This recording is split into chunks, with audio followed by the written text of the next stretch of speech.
So tonight I've been privileged to talk to you about a practice that I've been doing for quite a few years now, and that's negative pressure with Sorbact as an interface or a filler. So the photo that you see there is of a patient who was very medically unstable, and they really didn't think that this patient was going to survive. And so we weren't allowed to do any debridement. As you can see, the wound there has a lot of non-viable tissue. And the reason that we did was because the patient had infections in different parts, so we were trying to use negative pressure as a barrier. The patient was also had lots of risk for infection, so we were using the bacteria binding dressing to try to decrease the microbes that we had on the wound itself. And then when the patient did survive and we were able to debride, continued on with the dressing, and that patient I've seen in my clinic, and so this was back end of last year. She has survived and doing quite well. She's still undergoing chemotherapy, but it was a very proactive management, but used because of the risks of using some of the other antimicrobial dressings. So now I'm trying to turn. So disclosure, I was supported to attend tonight. My patients have given permission whenever we have a patient, we take photographs. They do sign a written consent that they give permission to use their photos and their stories, both for education purposes, locally, nationally, and internationally, both in oral presentation and in print. I'm happy to send anyone a PDF of my presentations. All you have to do is send me a request via my email. As Bill stated, these are my opinions based on my clinical experience and my interpretation of the literature as well. So we know that negative pressure wound therapy has been around for a very long time, and so we have choices. So why and how do we choose our wound fillers? It's based on the wound condition, your goal of therapy, the type of wound. We use the fillers obviously to get the negative pressure in a consistent way across the wound bed. So even back in 1989, they were just using normal gauze. Then they developed the foam, the bacteria binding. I first came across Sorbact in the first AMA conference in Perth. Was that 93? 1993. What we have, the difference today is that we have more of the evidence that Bill talked about. And then we had the AMD gauze and then the silver foams, and now we have the modified foams. We need to have choice. We have patients with different indications. We have patients with different reasons of using the fillers, and so it's our responsibility as clinicians, and looking around the room, and many of us are advanced clinicians, understanding the indications and the contraindications for each filler. Now we use contact layers for tissue that is fragile, using over tendon, bone, blood vessels, and where pain may be an issue. And again, we have choices. So we have silicone, silver, the tool, the AMD gauze, as well as the bacteriofungal binding mesh. Now, I learned something doing the course of this presentation from the company, and I'll talk about when I show my photo. I didn't take it out, Chris. I kept it in as a learning example. But we've been doing this for quite a long while, and we may use all of these, but the reason that we like the Sorbact is because we can not only fill, we can line, but we can track it up the side of the wound. My concern about using some of these interfaces is that I've seen them go walkabout when they're too small, when they're a small sheet. And that concerns me. None of the companies for negative pressure wound therapy have actually made the next step and made them radiopaque, which I think is required for the next generation. But I'm falling on deaf ears, but I digress. So this document I commend to you. It's a EWMA document. EWMA stands for European Wound Management Association. document. It's on negative pressure wound therapy, and it was published in the journal Wound Care in 2017. And in this document, it talks about the treatment. And it's a really good overview and synthesis of the literature, and it's easy to read. And I use it, one, I thought it was a great read to read, even though it's like 160 pages, something like 157, something like that. I do a lot of train trips, so,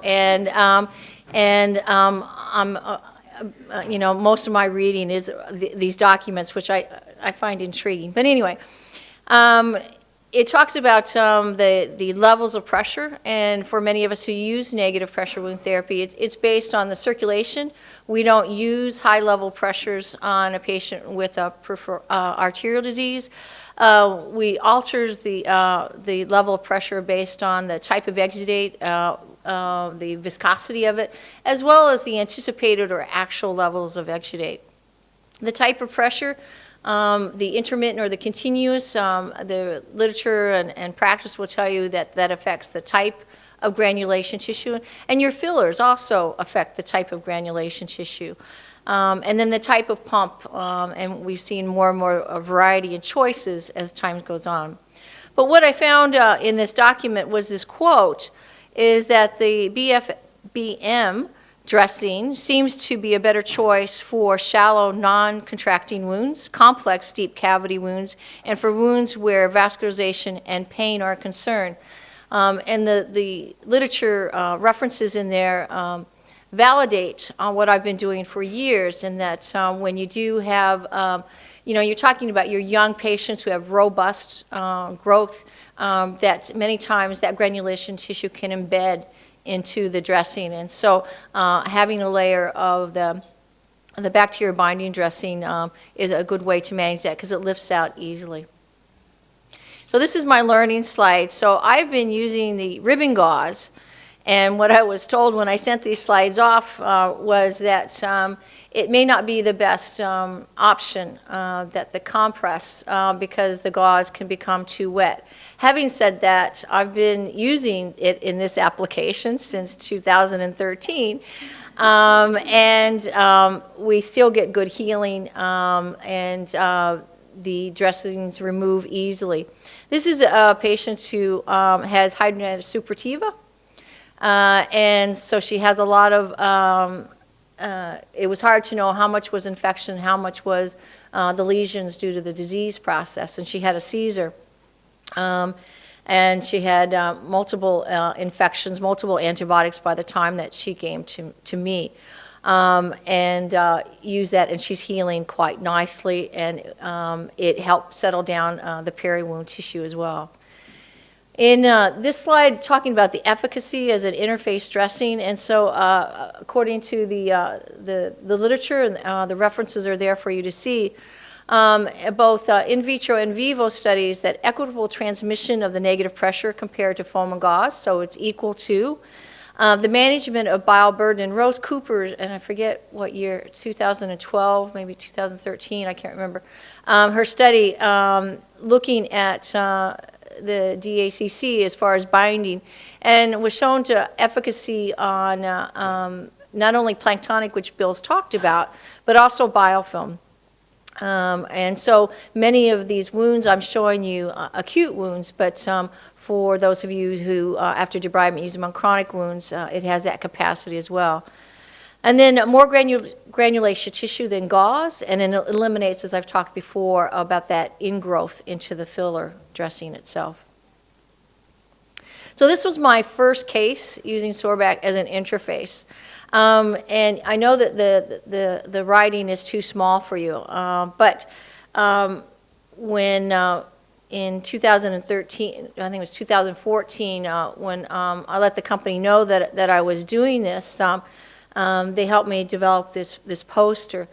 The reason I chose this dressing for this particular patient underneath the negative wound pressure therapy was because she was medically unwell. She had acute on chronic kidney failure. She had reacted to other antimicrobial dressings.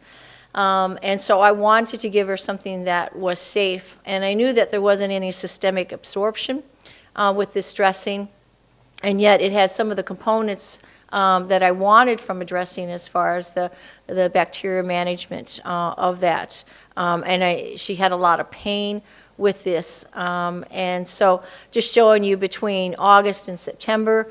But as Bill talked about, before we manage any wound, we have to prepare for the dressing. And so that requires your basic principles of wound management, such as assessing the factors that delay healing, which we did, and then debridement. So we did a conservative sharp debridement as well as low-frequency ultrasound debridement, and then put her into these dressings and a compression therapy as well. And she went on to heal quite well. Now, this is a traumatic wound. This is an unfortunate patient who she was discharged directly into my clinic from another hospital.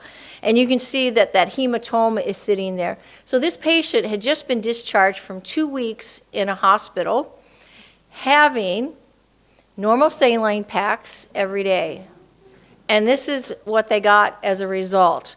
So the second photo you see is 1 hour with me, where assessing safety factors and all those issues, I debrided using sharp debridement as well as low frequency.